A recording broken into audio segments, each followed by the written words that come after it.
સૌરાષ્ટ્ર યુનિવર્સિટીમાં એજ્યુકેશનલ ફેકલ્ટીના પૂર્વ ડીન અને પ્રદેશ કોંગ્રેસ પ્રવક્તા ડોક્ટર નિદત બારોટે કુલપતિને લખ્યો છે પત્ર। ડોક્ટર નિદત બારોટે કુલપતિના પત્રમાં લખ્યું, ગંગા જળ અભિયાન ચલાવો। ત્યારે આ પત્રમાં ગંગા જળ શબ્દના ઉપયોગથી શિક્ષણ જગતમાં ચકચાર મચી। પત્રમાં લખ્યું, સૌરાષ્ટ્ર યુનિવર્સિટીમાં કામ ન કરતા કર્મચારીઓ અને અધિકારીઓ સામે ગંગા જળ અભિયાન ચલાવવામાં આવે।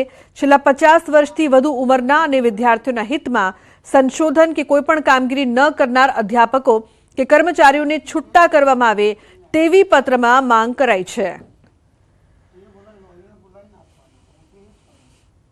પણ જો આપણા અધિકારીઓ કે કર્મચારીઓ ક્યાંક વિદ્યાર્થીઓનું હિત અથવા સમાજનું હિતને ધ્યાન ઉપર ન લેતા હોય તો આપણે પણ સૌરાષ્ટ્ર યુનિવર્સિટીમાં જરૂર પડે ત્યાં ગંગાજળ છાંટવું જોઈએ અને શુદ્ધિકરણ લાવવું જોઈએ।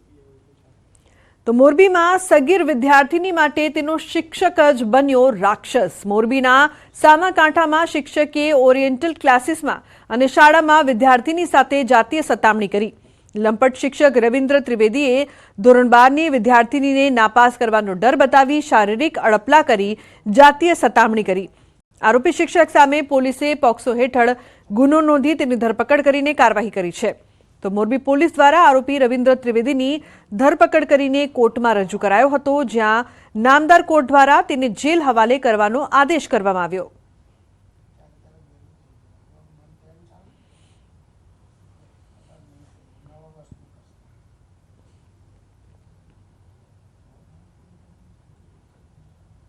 તો લંપટ શિક્ષક રવિન્દ્રભાઈ ત્રિવેદી ના હોય ક્લાસમાં આ બાળકીને અવારનવાર એકલી બોલાવી શરીરે અડપલા કરી અને જાતીય સતામણી કરતા હોવાનું અને કોઈને ફરિયાદ કરશે તો નપાસ કરશે તેવી ધમકી આપતા હોવાનું ફરિયાદીશ્રીને જાણ કરતા ફરિયાદીશ્રીએ બી ડિવિઝન પોસ્ટે જઈ પોતાની ધોરણસરની ફરિયાદ જાહેર કરી હતી।